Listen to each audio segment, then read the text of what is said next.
Thank you, folks. Please welcome back the director, Ilana Trachtman.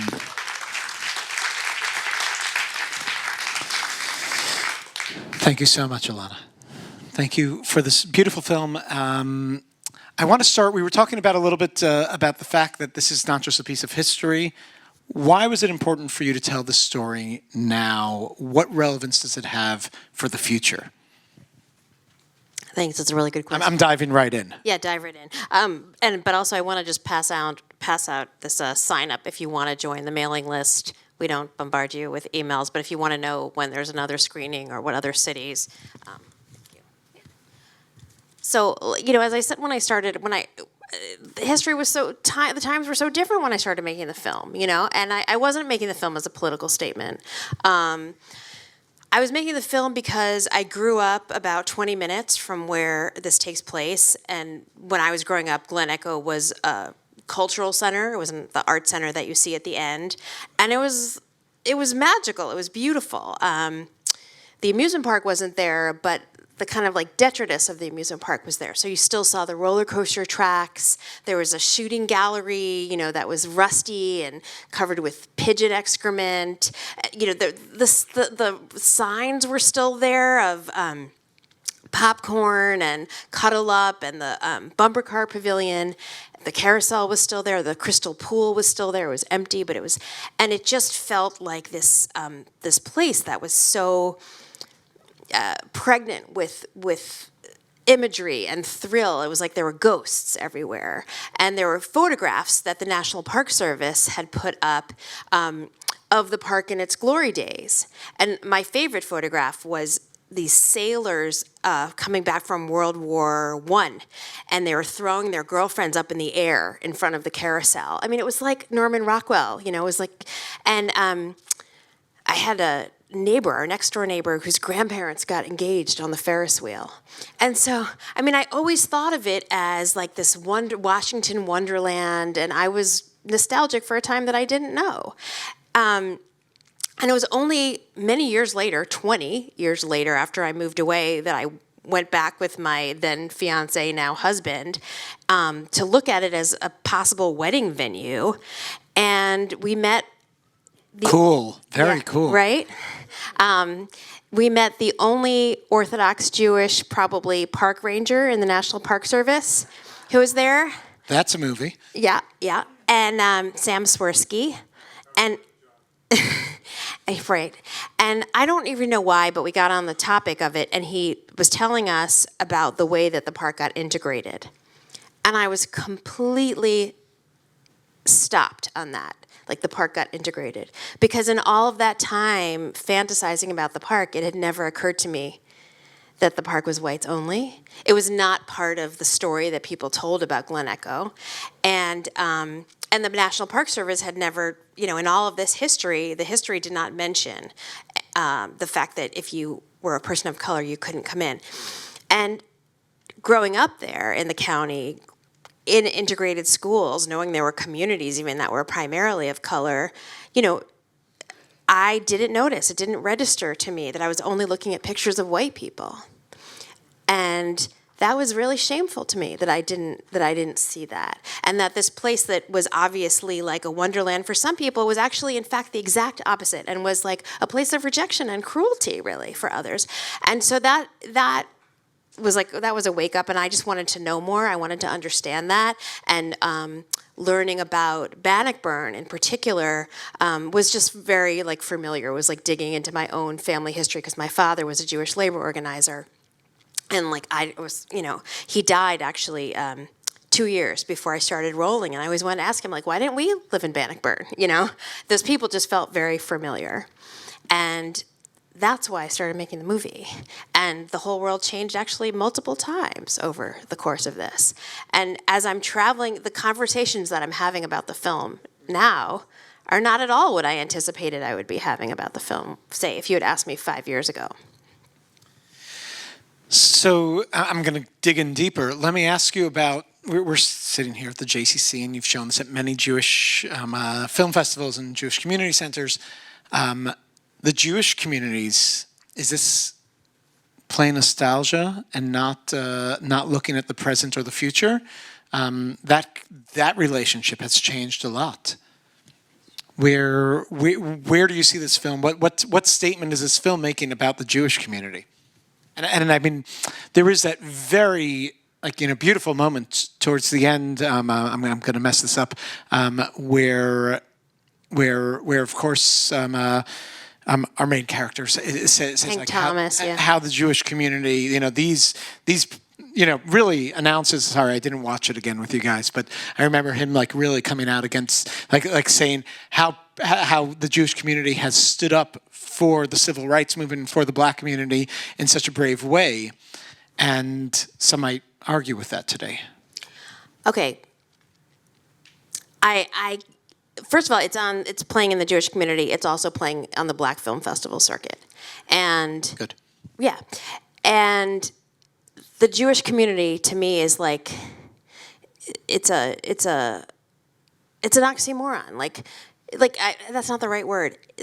I think look just in this movie, right? You meet Jews like Helene and you meet Jews like the Baker brothers. So I don't think there's such a thing as the Jewish community and the Jewish community's response. And I actually will go farther and say I think it's dangerous for us to say what is the Jewish community, what is the black community. Because I gotta say, there are a ton of people who are part of the Jewish community who I am ashamed of the fact that they were born. Seriously. And so, I think... We'll take a list later. No, but I think we have to think about individuals. And so, on the circuit, I have met people who are, I assume that they are Jewish, who say about the film, well, where is the black community right now? And then I've also met people who say, you're missing this and this and this part of the film, this and this and this part of the story in places where the Jews, say, for example, the rabbis of Birmingham who did not get behind Martin Luther King. You know what I mean? So I just don't think there's any monolithic anything. And I think for us, it's our job at this point as humans, it's actually maybe our most important job at this point, is to stand up for what we think are the best, our best ideals, not necessarily our group's best ideals. Because I think that's how we're in some of this mess, is just identity politics and identifying that you're a this because you are under that banner and I have to agree with him on this because we're both Jews or so. Fascinating. And I mean, my kids go to the Heschel School. There's this concept here on the Upper West Side of this of where the Jewish community was with the civil rights movement. But you're absolutely right. We see you managed to tell a story that mostly focuses on, I think, a part of the Jewish community that I believe were doing the right thing. But there were others too, and you managed to bring that in and show that nuance and diversity. And that's true of the black community too. And also that's true of even their misconceptions about each other, right? Tina says she didn't interact with the Howard students so much. They were going to this prestigious college and she thinks it was social class. Well, she grew up in the definition of black middle class and Hank was poor as dirt. And it's just these projections that we put on each other. Somehow history has taught it well, though. It's created some of these frameworks that we work with. Tell me a little bit about the process of making the film. This is, you're suddenly reopening this treasure chest that has been sealed for so long. And how was it to locate the people? How quick were they to trust you with this story?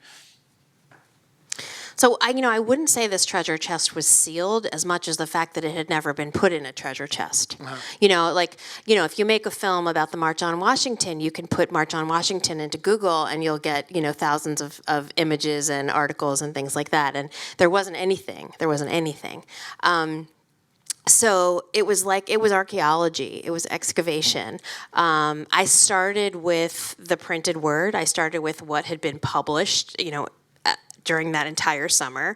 I actually had to read I had to read all the newspapers cover to cover, from early June of 1960 until September of 1961 in the hopes that I would, then find an article in there because it wasn't like it was indexed.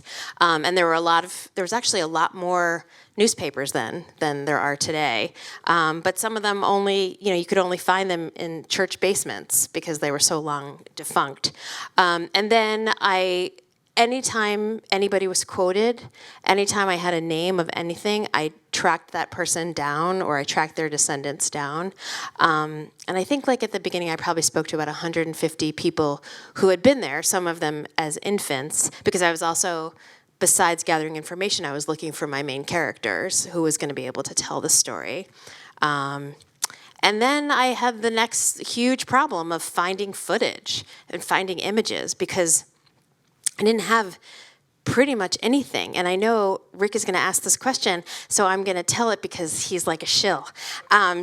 So this is my favorite story about finding stuff. And there's lots more stories, but this one kind of typifies the whole thing. So when I started the film, the only evidence, I mean, I knew that it happened because I had the published reports, but the only like filmic thing that I had was an audio recording. And it was that conversation that you hear in the beginning, can I ask your race? I'm a member of the human race. And it was audio because it was recorded by a radio reporter named Sam Smith. And when NAG showed up on that first day, they invited the press. And Sam was there, positioned to where he was probably told was going to get a good conversation, and he recorded it. And in those days, you re-recorded over everything because tape was expensive. So unless you knew that history was being made and you might be able to sell it or use it or something, you just re-recorded it. It was just like the same, like, you cover a fire or something. But that conversation was so overt, the racism was so blatant, we only let in white people. It wasn't even like there was no dancing around it, that Sam saved it. And when Glen Echo became a national park, Sam donated that piece of audio to them. And I started out by talking to all of these people. So one woman that I talked to who had been 7 or so on the picket line, her name was Polly Talon. She called me a few years after I had that initial conversation with her to tell me that she had found a little yellow Kodachrome box in one of her parents' boxes, and it said Glen Echo 1960, and did I want it? So, of course, I gave her a FedEx number, she sent it to me, and it was Super 8 film. And now I didn't have a budget at all, so I couldn't just like send it off to Color Lab to get transferred. And it, for all we knew, it could have been a birthday party. So I bought a projector on eBay, a Super 8 projector, and I watched those videos that, thank God, those people make, teaching you how to use a Super 8 projector. And I actually had to take a poster off the wall of my office in order to see it and turn off all the lights. And I threaded it and watched it, and I saw in the first frame that was the protest. That was the actual protest. And I literally fell on my knees. I couldn't believe it. And then all of a sudden I realized, this is really flammable. I could have done this wrong. This whole thing could blow up. So then I jumped up, turned off the machine, and sent the footage with a credit card to Color Lab, and got back what's about 112 seconds, I think, of the protests, which was, I was on a high for a long time. But it was then only 5 years after that I was in the edit room, and we're sitting there and looking at our footage and whatever, and all of a sudden we realized that at that time that Sam Smith was recording the conversation, Polly Talon's dad was filming it. Now, all film from those days was silent.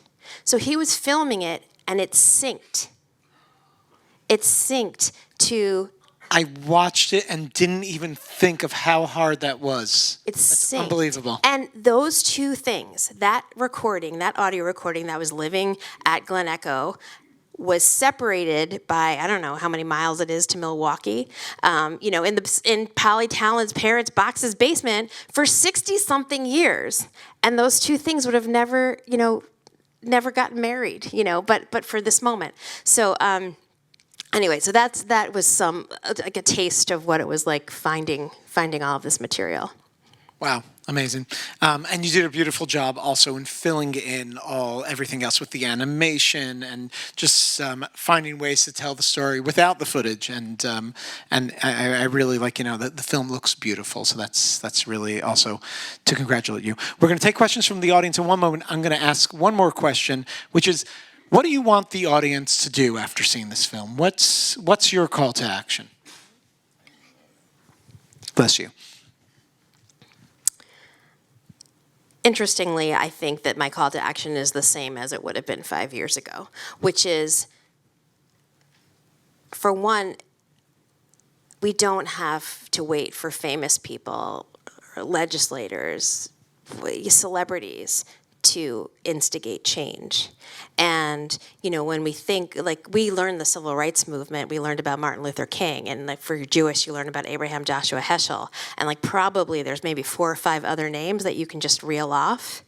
And that's where it ends. But the vast majority of participants in the civil rights movement were just regular people. And they never went to the bridge at Selma, they weren't part of the Montgomery bus boycott, but they just stood up at their own lunch counter, swimming pool, library, carousel, whatever. And I think that it's really important that we understand that, because then we see our own capacity for action. And in some ways, I feel like we've been made impotent by these stories of heroes. And so I hope that one thing is that sort of people start to slowly thaw out their own sense of agency as a result of seeing the film. And then the other thing is, in this polarized time, which was still polarized 5 years ago, we very rarely reach across any kind of divide. It's in 1960 it was illegal for black and white children to swim in the same swimming pool. But yet this picket line went on for days so that people were able to form friendships and date each other, and some of those friendships endure to this day, despite the fact that the social barrier was so thick and so high. And today we swim in the same swimming pool, but it seems to be so much harder to have a conversation with somebody who's different than us. So, and that doesn't happen because, someone organizes a church synagogue screening together and you see the movie and then, you have a conversation and that's, relationships are formed. But I do think this repeated interaction and getting to know somebody and understanding their humanity and recognizing the person who's different than us is the only way, actually, that we're going to be able to work together and work together in the way that we need to in order to fight this assault. We're hearing this at every screening, this lack of conversation that's happening. Doesn't matter what the topic is, there seems to be this need to remember to be able to hear others and be able to meet in a space where we can actually listen to one another. And this will continue and hopefully grow. We'd love to take your questions and thoughts and comments, and I see a couple of hands already up. Just wait for the microphone. Mostly questions, by the way. I said comments, but let's try to make them questions. Hi. I think it's an amazing film, an important film, incredibly important, especially now. And the reason I think it's so important is that message about I can't remember how she said it when she was on the bridge, just keep on going. And I think people today we're not sure if that's going to help. But I think this film gives you kind of an energy that says it can help and keep on going and use your body. And so I wonder how can you get it distributed so that enough people can, be encouraged to get out there on the streets now, this week. May Day, yeah. May Day. I wish I had, I just make films. I don't really know how to do any of the rest of it. But if anybody else can answer that question, I'm really all ears. I think it will inspire people to get up and protest, and I think that's for me one of the lessons of the film is to be able to see how a movement works and to join together and protest. Sometimes putting yourself on the line a little bit. And I'm hoping as many people see this film, they'll be inspired to do what this film preaches. We got a question up there. Hi, Ilana. Hi. I don't think I've ever had a reaction to seeing funded by the National Endowment for the Humanities like I did. The arts. Oh, Yeah. the arts. Got rejected by the humanities. Fuck them. Okay, they don't exist anymore anyway. It doesn't matter. I'm joking, but what do you? I mean, those institutions enable these films to be made, enable us to kind of like connect. I mean, I'm just like, even that is something that people should be like raging against. What would have happened if you didn't get that funding? Well, that funding was not very much money. I know that, so I'm probably... But I will say, I agree with you. Like, it's like a gut punch, right? Like, suddenly, like, having the National Endowment for the Arts logo on the end of a film is like a somehow transgressive act. And pretty much, I've never made a film, an independent film, that didn't have some NEA funding. Like most of us, like we have some, it's a drop, but it's an important drop. Yeah, I don't know. We'll have to find other ways. I hope you cashed the check already because Right. Did you? Can you pass that over? we got a question down there. It's going right up there to that. Can you raise your hand? Sure. Thanks. This is the community spirit we're talking about. Hey there, I grew up very near Glen-Echo, and I'm a tad older than you. So Glen-Echo closed when I was a child, and it was mythic. It was very famous, and I'm the youngest of 5, and what was reported to me is that it was the amusement at the park that closed because white kids didn't want to swim in the same pool with black kids. Right, so it closed in the late 60s, and in the early 70s it becomes a park, and there was one cultural institution there, a theater, called Adventure Theater, and I worked there in 1974. We were the only thing on the campus, and everything was still, they had just like left. So it was all still there, and the other kids, I was in my teens then, would be like, what's Glen-Echo like, and they'd want to come to rehearsal with me, because it really was like a mythical place. And cut to 2008, that same theater still existed. They did their annual gala at Glen-Echo, and I was the honoree. They brought me down from New York. Mazel tov. Well, thank you. But on my speech, I spoke to the power of theater to become a healing agent for, a place where so much pain had happened. And a man came up to me afterwards and raged. This was in 2008. Enraged and insisted that what I had talked about, the controversy, had never happened, that it was a lie, that it was a myth. He said that never happened here. That's complete urban legend. It was very strange. The denial was so great after all those years. So I know that's not a question, but it was very interesting for me to see that footage of Glen-Echo because I saw it only in its ghost years, which had a magic, as you said, but a different kind of magic. And just to clarify also 2 things that you said. Number one is, I think for sure that the integration did affect the bottom line, but I don't know how much it actually did. Because if you look at independent amusement parks, mom and pop amusement parks across the country, starting from like the early mid 60s, they all closed. Something like 92% of them closed because Disney World opened and Six Flags opened and people started spending their summers, whatever. Airfare was a lot cheaper. So that's part of it. And then the ghost town aspect, it was kind of in Netherworld. The Department of the Interior was supposedly administering it for like 9 or 10 years before it actually like became fully under the National Park Service. So some of it was just like government bureaucracy as to why it was such this abandoned, spooky island. And yeah, my like first day camp was Adventure Theater day camp. Do you know why suddenly it became not segregated? It seemed to happen so fast, and there didn't seem to be any one thing that caused it. Do you have? Thank you for that question. I really love that question because making this film, I felt like I was creating a primary text because nothing existed. And it didn't, and I felt this responsibility not to put a single thing in the film that I couldn't verify and really double verify, which in some ways, there were great stories that I would have liked to put in, but I couldn't prove that they happened.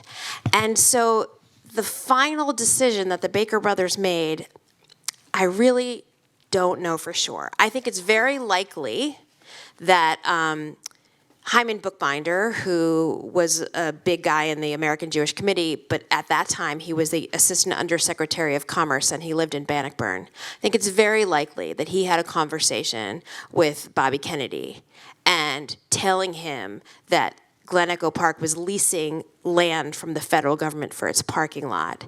And maybe there was something that Hyman Bookbinder could offer Bobby Kennedy in exchange. But I do think that a phone call was made or something. And they said, we'll revoke the lease to the parking lot if you don't integrate. And you can't have a suburban amusement park without a parking lot, But that's what the Washington Post reported, and that's what Hyman Bookbinder stood by until he died, although I didn't ever get to interview him because he died about 10 years before I started working on the film. But I went through all of RFK's engagement calendars and his assistant's engagement calendars looking for like a phone call, not a fax, what was it called? A carbon copy, a telegram, something, and I couldn't find anything. So that's why I have to leave it sort of vague, yeah. Fascinating. Was there one more comment up there? Did we? Hang on one second. Let me hand you the mic. Can you? Oh, okay. Oh, about Segment. Bookie? Yeah. Folks, I think the most important thing is to let people know about this film, help spread the word about this film. Everybody should be seeing this, and this should become part of the educational system. Ilana, thank And you if so you much want for being here. if you want to sign up on this clipboard, I have them. Can I just say one more thing? Of course. Actually, two more things. Two more. Number one is I actually am at this point working actively to create an educational version of the film that's shorter and that will have curriculum attached to it. And if that's something that you believe in, we have a donation page. It's on the website, ain'tnoback.com. But also, we're doing this is like, I'm so excited about this. The whole, I don't know what it's called here in New York, but the interfaith clergy affinity group, something like that, they are sponsoring a screening at Riverside Church on May 11th. And so it's like JTS and Riverside Church and Collegiate and all these churches and synagogues and seminaries are co-sponsoring the screening, and which is the point, really. So that's something you can tell people to come. I don't need a mic, believe me. Just for all you people that have not been to the Civil Rights Center in Atlanta, it's worth the trip. Yeah. Although it's actually under renovation right now, so you can't go right now. Yeah. But when I went, I have to say, and I am also quite a bit older. I'm in my 70s and lived through a lot of the civil rights movement. Grew up in a Jewish community with a handicapped sister, which got some very ugly remarks besides being best friends with a little black girl. So, and it brought back a lot of what was going on today, and to be up there, out there, and like the lady said, use your body is the best type of protest. And I don't mean go throwing it at somebody. So, do it. And Thank you. Thank you all for being a part of this. Go throw your body at somebody. Thank you, Ilana. Thank you, folks. Have a good night, and we look forward to seeing you at other screenings.